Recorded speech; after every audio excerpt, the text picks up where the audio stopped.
Sorotan Dunia Islam. Rekan-rekan, saatnya kita masuk di segmen Sorotan Dunia Islam bersama Ustadz Benat Abdul Jabar. Assalamualaikum Ustadz Benat. Waalaikumsalam warahmatullahi wabarakatuh. Baik. Sehat.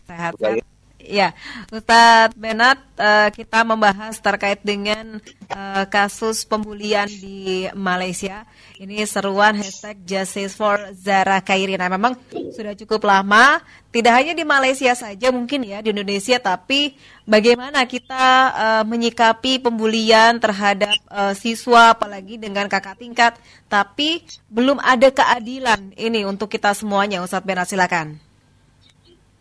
Ya, ini menjadi salah satu peristiwa yang kerap kali terjadi ya, pembulian yang dilakukan oleh sesama teman di sekolah, bahkan juga di pesantren. Itu dilakukan oleh mungkin teman seangkatan ataupun dilakukan oleh kakak seniornya. Dan ini kerap terjadi ya. Baik itu bukan hanya di Malaysia, tapi juga di negara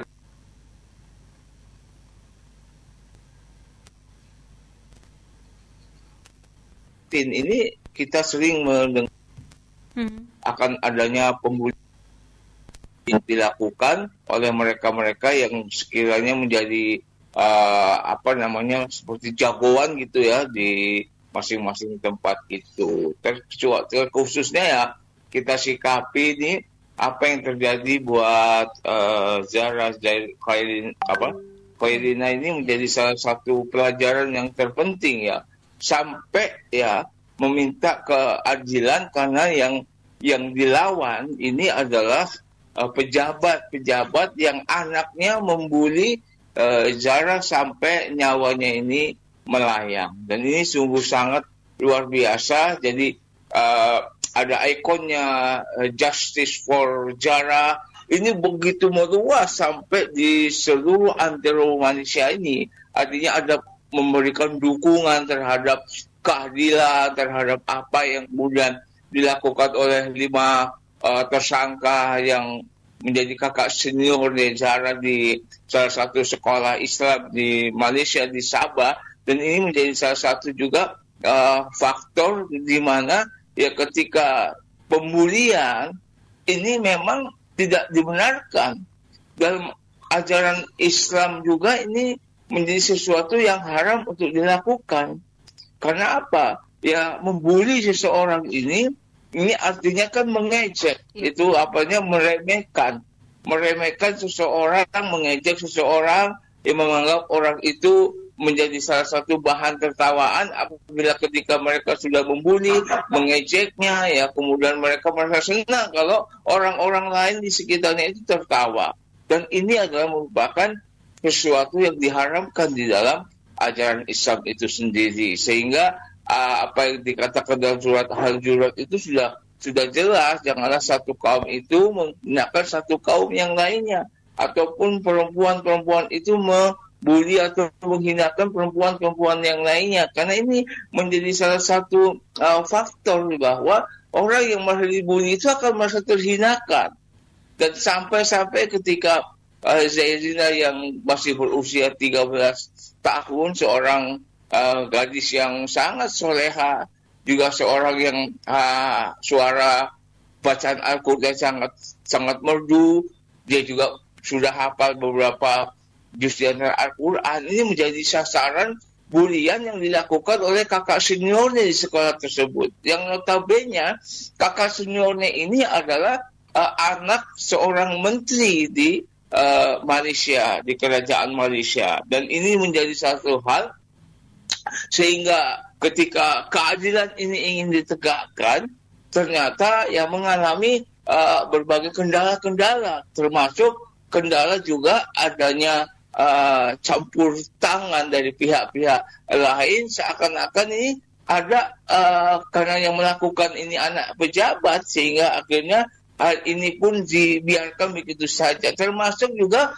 pihak sekolah di mana almarhum Zahra ini bersekolah, itu pun mendapatkan berbagai tekanan-tekanan yang dilakukan oleh terutama sang menteri ini. Ini yang menjadi salah satu hal yang kita tidak tolerir akan hal ini. Bahkan ya pembulian yang dilakukan ini menjadi satu hal sampai menghilangkan nyawa seseorang. Ini sudah satu hal yang luar biasa. Sehingga ketika ini kemudian viral kasusnya dan ini menjadi salah satu makanan sehari-hari di medsos khususnya di Malaysia, ini akhirnya menyebar bukan hanya di Malaysia, tapi juga ke Thailand, ke Laos, ke Vietnam, bahkan sampai ke negara-negara Eropa untuk mendukung proses keadilan buat Zahra yang nyawanya sudah melayang akibat dibully yang tidak sangat manusiawi sekali. Bahkan ya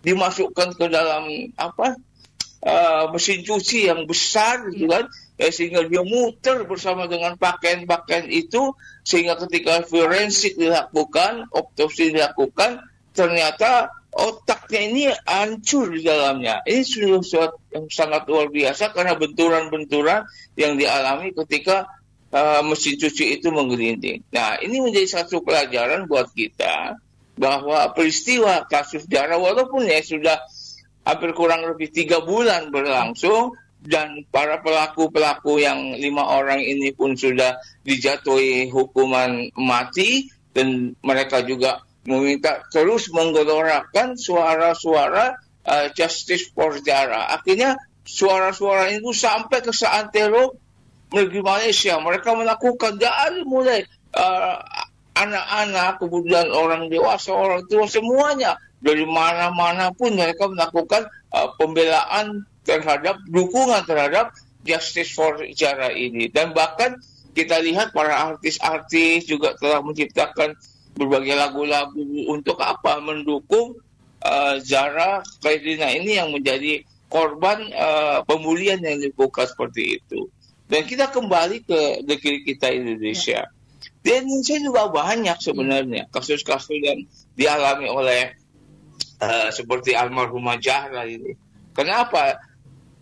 Apa yang dilakukan kita lihat di daerah-daerah ya, terutama di kota, kabupaten ataupun di kota-kota besar lainnya, ini kerap kali sering terjadi ya. Pembulian yang dilakukan oleh memang mereka yang menjadi kakak senior mereka di salah satu sekolah ataupun di pesantren dan sebagainya.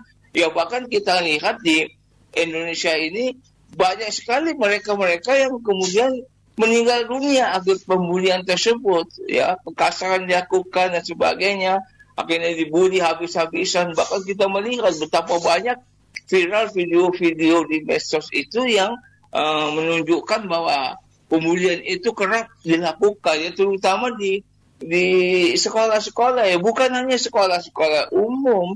Ini juga terjadi di pesantren atau sekolah-sekolah agama, dan ini kerap kali terjadi. Nah, jangan sampai nanti kasus-kasus ini kemudian nanti dibiarkan, kasus-kasus ini kemudian nanti diabaikan, sehingga pada akhirnya ketidakadilan sampai menghilangkan nyawa seseorang itu, ini menjadi salah satu yang sepertinya akan lumrah terus dilakukan.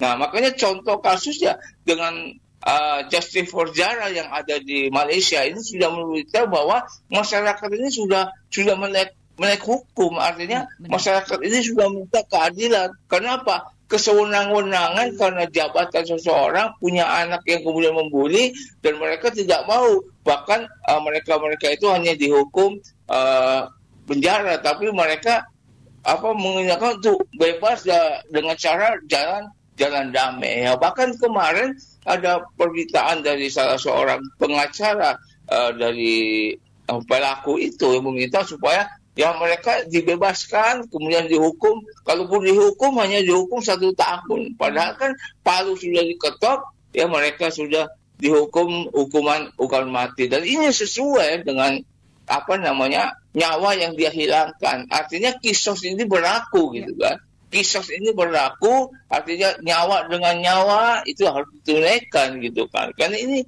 satu hal yang apalagi kita melihat almarhumah Zahra itu seorang yang soleha ya, yang luar sangat biasa, yang mereka itu punya akhlak yang begitu apik dan hebatnya dan merupakan anak yang berbakat, anak yang berprestasi, ya. Nah, ini nyawa seorang mukmin ketika meninggal itu masih Masya Allah sangat luar biasa. Itu kehilangan daripada mereka yang mati secara biasa.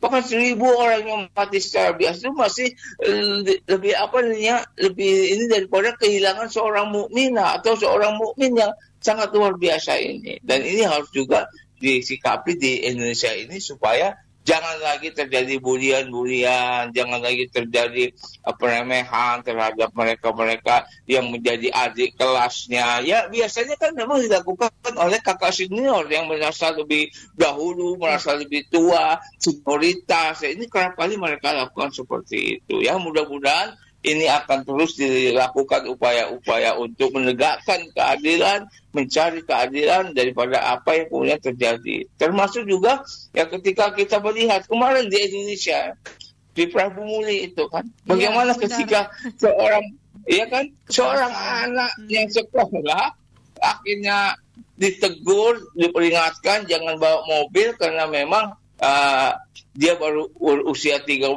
tahun, belum punya SIM, tapi bawa mobil kemudian parkir di lapangan sekolah. Kan ini artinya akan mengakibatkan sebenarnya kecemburuan sosial juga bagi yang lainnya. Begitu juga ketika dilakukan peneguran oleh kepala sekolah, ternyata apa? Kepala sekolahnya malah dicopot. Kepala sekolahnya malah dimutasi dan sebagainya. Ini di mana gitu letak keadilan untuk menegakkan kemudian aturan, tapi ketika menegakkan aturan malah kemudian menjadi resiko yang besar, dipecat karena yang melakukannya itu yang bawa mobil kendaraan itu seorang anak wali kota, dan ini menjadi salah satu hal yang presiden yang buruk. Artinya arogansi kekuasaan yang dilakukan oleh mereka-mereka yang mendapatkan amanah kekuasaan itu, ya jangan sampai seperti itulah, mentang-mentang dia berkuasa akhirnya saling kemudian kalau sedikit salah atau apa nggak dilihat benar apanya, kemudian ditabain dulu bagaimana prosesnya apanya, kan langsung kemudian ada pemecatan, dipindahkan, dimutasi ke sampai yang lainnya. Dan ini menjadi salah satu presiden yang buruk ya. Khususnya bagi mereka-mereka yang menjabat. Jangan mentang-mentang kalian menjabat kemudian seenaknya sendiri membuat aturan-aturan, kemudian ketika mereka bersalah kemudian mereka nggak mau untuk dihukum. Dan ini menjadi satu hal.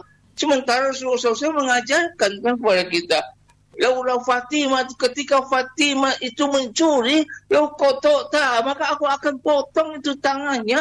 Nah, ini keadilan, walaupun itu anaknya sendiri kan, tetapi tidak kemudian membela, membabi buta. Yang jelas anaknya kalau salah ya katakan salah, kalau benar ya katakan benar. Kemudian jangan juga karena mentang-mentang anaknya dia sedang menjabat, kemudian dengan arogansinya dia melakukan upaya-upaya bahkan menyingkirkan orang-orang yang berlawanan dengan dia. Dan ini sangat jauh sekali yang kita harapkan. Keadilan semacam apa? Pancasila sudah menyatakan sila kelima, keadilan bagi seluruh rakyat Indonesia, seluruh rakyat tidak terkecuali. Entah dari presiden sampai rakyat jelata, itu harus mendapatkan keadilan seperti itu. Tapi kan nyatanya siapa? Kita lihat. Bagaimana nyatanya? Proses hukumnya tidak berjalan. Kemudian mereka-mereka yang ya kira-kira menjabat, kira-kira punya uang, ya dengan mudahnya membayar mereka para penegak-penegak hukum agar kasusnya ini dihentikan, ataupun kalau mungkin dihukum ya seringan-ringannya hukuman. Ini tidak boleh terjadi lagi. Di mana keadilannya akan didapatkan oleh masyarakat, justru masyarakat yang mencari keadilan sampai ya jangan nanti sampai kayak Malaysia lah. Yang sampai kayak di Malaysia gitu. Seluruh orang bergerak untuk mencari keadilan karena sesuatu yang memang tidak ditegakkan. Dan ini harus diperhatikan benar-benar buat kita, bagi masyarakat bangsa Indonesia yang memang ingin mencari keadilan, ingin mencari kebenaran yang nyata, terus lakukan itu walaupun apapun menghadap. Tapi Zahid sudah sadar lagi apa-apa sih, Masya Allah. Maka sekarang ini takut. Ya takut di antara pejabat-pejabat kalau mereka berbuat sesuatu kesalahan langsung kan minta maaf. Kenapa? Ya udah ditandai sama masyarakat, rumahnya takut dijarah, ditanya alamatnya di mana. Ya tinggal kemudian digeruduk aja dijarah gitu kan, sebagaimana yang kemarin begitu. Iya. Dan ini juga harus kemudian diberlakukan bagi kita, bukan hanya di Malaysia saja, di mana-mana saja, tapi juga di Indonesia khususnya banyak bulian-bulian ini yang akibatnya mengakibatkan kerugian besar bagi orang yang dibuli, atau sampai menghilangkan nyawa seseorang. Ini sudah merupakan satu hal yang sangat tidak berperi kemanusiaan, sehingga akhirnya kemudian bisa melakukan, kalau mau bercanda ya bercanda, tapi dengan cara yang wajar gitu. Kalau bercanda dengan cara yang wajar, tapi jangan sampai membuli bahkan menghinakan diri seseorang itu, apalagi di hadapan orang banyak. Ini kan sudah hal yang artinya sesuatu yang perbuatan haram yang dilarang dalam Islam, termasuk pembulian itu sendiri. Nah, mudah-mudahan kita bisa melihat ke depannya ya, for justice for Zara ini harus kita ambil pelajaran yang penting, bahwa keadilan itu dimanapun juga harus ditegakkan. Jangan sampai terjadi sebagaimana yang terjadi di Malaysia, karena ini merupakan pilar yang sangat luar biasa ya. Cuma sekedar biasa udah hilang, kelanjutannya nggak tahu seperti apa. Apa yang kemudian pelakunya itu dihukum atau tidak, kan belum ada yang sama sekali pengawalan atau follow up terhadap kasus-kasus itu terjadi. Itu aja mungkin, Mbak. Baik, Ustadz, tapi bagaimana kalau untuk perlakuan kasus ini? Apakah dulu kan kalau di Indonesia no viral no justice gitu, Ustadz? Nggak viral nggak akan ditanggepi gitu ya, nggak akan diproses gitu ya. Ya, bagaimana itu? Ini udah menjadi satu hal. Kalau memang itu no viral, no justice. Kalau nggak viral ya nggak ada keadilan gitu kan? Iya. Kalau nggak viral ya nggak ada keadilan. Ya makanya sesuatu kasus, apapun kejadian-kejadian yang menimpa siapapun juga, memang harus diviralkan dulu. Kalau di Indonesia ini diviralkan, baru ada tanggapan, baru ada reaksi yang sangat luar biasa. Ya memang harus viral dulu sih sebenarnya. Kalau nggak viral kan orang nggak tahu nggak nih. Tapi ya namanya keadilan itu mau viral mau tidak viral harus tetap ditegakkan. Mau diketahui orang atau tidak diketahui orang, itu harus dilaksanakan. Karena apa? Ini menjadi satu hal yang sangat luar biasa sekali. Karena ini dari mulut ke mulut, dari apa dan sebagainya, itu kan akhirnya apa? Ya inilah kita beruntungnya ada medsos ya, ada berita yang cepat kemudian viral di mana-mana akan satu kejadian dan sebagainya.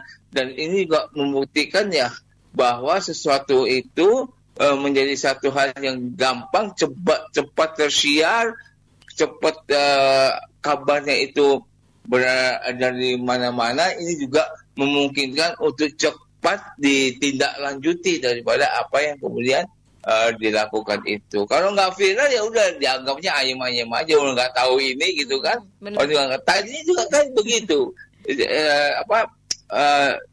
Kasus sejarah ini belum viral kan.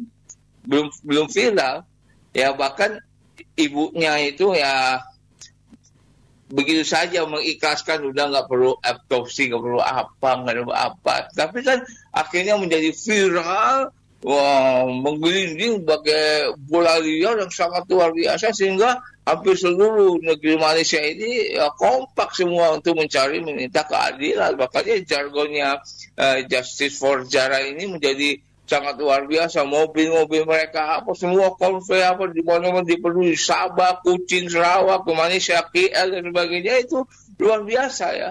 Ini menjadi satu hal yang sangat luar biasa ya. Makanya prinsip no viral no justice itu ya jangan sampai itu berlaku lah. Artinya buat kita di Indonesia ini jangan sampai nunggu viral dulu gitu kan. Kalau nunggu viral dulu kan akhirnya yang malu juga kan banyak orang gitu kan, khususnya para pelakunya bikin malu dan sebagainya. Ya jangan sampai itu terjadi gitu kan. Artinya sebelum itu memang, artinya gini, sebelum itu viral tangani dulu terlebih dahulu, gitu kan. Jangan sampai nunggu viral dulu, udah kejadian, udah ini baru kemudian gagapan semua, ya kan?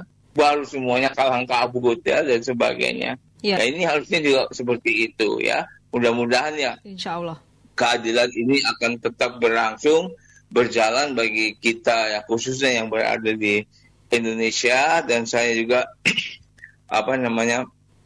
meminta dengan hati yang paling dalam, jangan sampai kasus-kasus yang dialami oleh Zahra ini akan sering terjadi di Indonesia. Jangan juga sampai bulian-bulian ini akan menjadi sesuatu yang kemudian terus merebak di mana-mana, dan juga meminta kepada mereka-mereka yang institusinya, kemudian sekolahnya ataupun apalah ininya, ya jangan sampai juga berlepas tangan, menutupi dan sebagainya. Jangan sampai ini terjadi. Artinya ya selesaikan di awal terlebih dahulu, ada tindakan apa yang perlu dilakukan. Jangan sampai nanti ya berlepas tangan, bahkan akhirnya karena dia anak seorang pejabat atau seorang yang berkuasa pada saat itu, akhirnya dia membela membabi buta tanpa sesuatu yang bisa mereka lakukan. Artinya ya mereka cuci tangan kalau bisa, kemudian membela mereka yang melakukan itu, dan bahkan membuat jerah kapok orang yang dibully itu. Jangan sampai ini terjadi. Ya, biasanya itu di kampus-kampus, di sekolah-sekolah ya kelihatan kalau yang baru masuk mahasiswa atau mahasiswinya turun aja, udah itu pasti menjadi sasaran untuk pembulian ya, kayak gitu. Artinya dia karena psikisnya itu, traumatisnya begitu hebat, luar biasa, itu nggak akan bisa cepat pulih dalam waktu 10-20 tahun itu bakal sampai dia mati pun kadang-kadang itu masih terngiang-ngiang dalam ingatannya tuh ya. Makanya hati-hati, karena Anda yang melakukan bulian, ingat ini dosa besar yang Anda lakukan.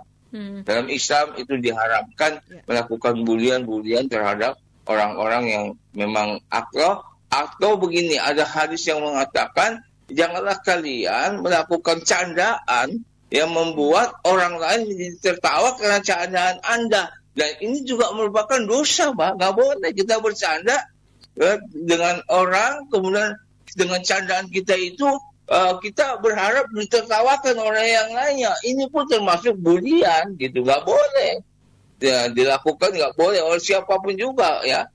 Karena ini dilarang dalam ajaran agama Islam. Ini kan bagian daripada akhlakul karimah yang diajarkan Rasulullah SAW kepada kita. Jangan melakukan tindakan-tindakan yang mempermalukan orang ya di depan mata orang lain. Ini sesuatu yang memang harus dijauhi, dan ini bagian daripada keimanan seseorang untuk menjauhi sesuatu yang tidak bermanfaat. Apalagi dengan alasan dia bercanda itu untuk membuat orang lain menjadi tertawa.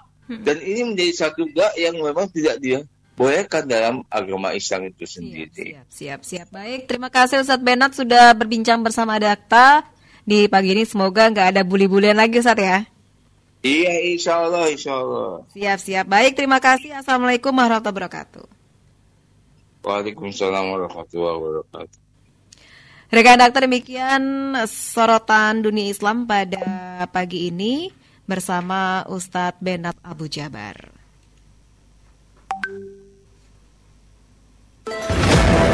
Sorotan dunia Islam.